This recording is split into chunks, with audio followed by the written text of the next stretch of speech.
Les Verts valaisans ont désigné hier soir leurs candidats pour les élections fédérales d'octobre. Ils seront 18 sur 3 listes au total. Objectif, passer de 5 à 7% des suffrages et peut-être décrocher un siège au Conseil national. Samuel Bonvin. 4 femmes et 2 hommes.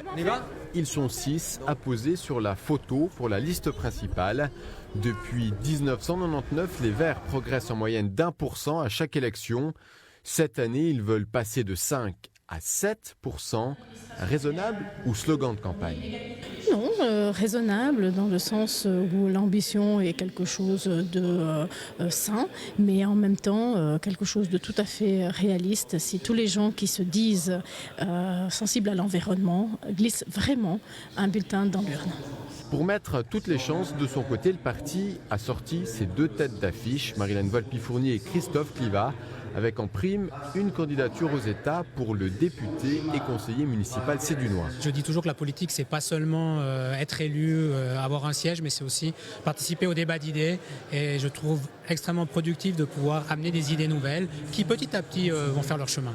Ça permet aussi de tirer la liste pour le national? Bien sûr, c'est aussi une des raisons, c'est de gagner en visibilité en espérant justement qu'il y ait eu un effet bénéfique aussi pour le Conseil national. Carole Morizot de Colombey-Murat, Vincent Gunther de Fuy, Myriam Darioli-Bonji de Sapin-Haut et Claudine Joris-Mayora de Ninda complètent la liste. De nouvelles têtes avec chacune des thématiques claires.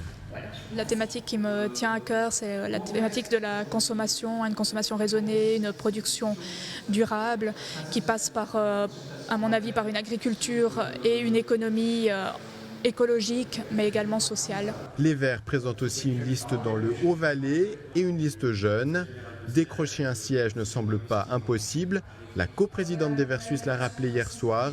Au niveau suisse, les Verts valaisans ont beaucoup à amener. Ils sont très axés sur les solutions, et très pragmatiques. Le contexte valaisan les contraint à cela et je pense que c'est une bonne chose pour les Verts. Les Verts doivent être un parti proche du terrain, pragmatique, dans le dialogue avec les autres forces politiques.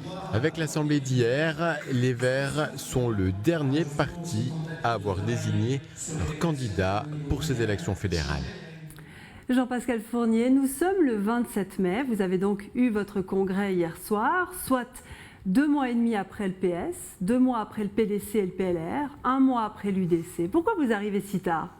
Mais il n'y a pas besoin de s'exciter. Je crois que je vois des fois certaines personnalités politiques qui sont très actives actuellement et je pense, moi je fais une autre analyse, je pense que c'est un petit peu tôt encore pour partir en campagne et je pense que c'était le bon moment pour se lancer. Vous avez eu de la peine à trouver des candidats? Non, je ne crois pas. Encore une fois, je pense qu'actuellement vous voyez bien qu'il y a un important objet de votation le 14 juin. Ça ne sert à rien finalement de partir trop tôt. Il y a une fable de La Fontaine d'ailleurs qui le rappelle. Chaque chose en son temps.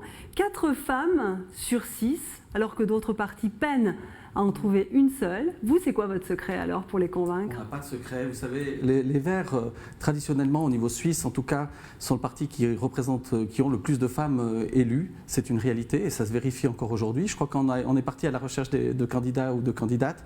Eh bien, on n'a pas fait un plan pour dire qu'il fallait absolument plus de femmes que d'hommes, mais c'est une réalité. Je crois que aussi les thématiques que nous traitons, manifestement, touche certainement plus aux femmes. Alors, reste que sur cette liste, 2 candidats sont vraiment connus et les autres moins. Est-ce qu'il y a un déséquilibre sur cette liste? Non, je ne crois pas. Alors, vous savez, si je regarde les autres listes, il y a aussi des ténors, ce qu'on appelle des personnes un peu plus connues. C'est normal. Je crois que cette élection au Conseil national, c'est aussi la possibilité pour de nouvelles personnes politiques. Et je crois que là, dans le choix que nous proposons à la population, il y a vraiment de belles personnalités que nous allons proposer et que nous allons faire découvrir. Et vous avez justement besoin que de nouvelles personnalités se profilent parce que, franchement, sans Christophe Clivat, sans Marilène Volpi-Fournier, que deviendraient les Verts? Mais c'est le problème de tous les partis politiques. Je crois que tous les partis politiques ont le souci de renouveler leur appareil et leurs membres. Donc c'est évident que nous, ça nous réjouit beaucoup de voir toutes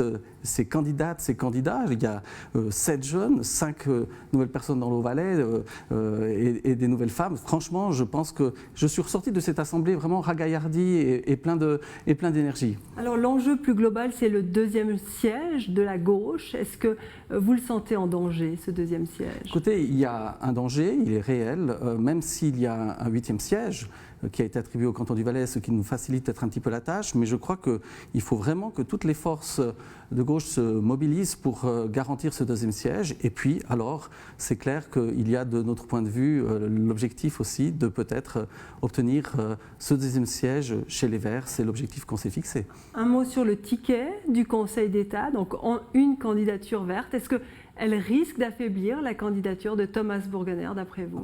Absolument pas. Je crois que les gens qui veulent voter Christophe Kliva prendront le ticket Christophe Kliva et ils rajouteront Thomas Bourgener s'ils le souhaitent ou une autre personne de leur Vous choix. allez proposer ça Il n'y a comme pas de mot d'ordre au premier tour. Il n'y a pas eu un accord entre le Parti socialiste et les Verts sur cet objet. Il y aura un mot d'ordre au deuxième tour. On est dans une autre.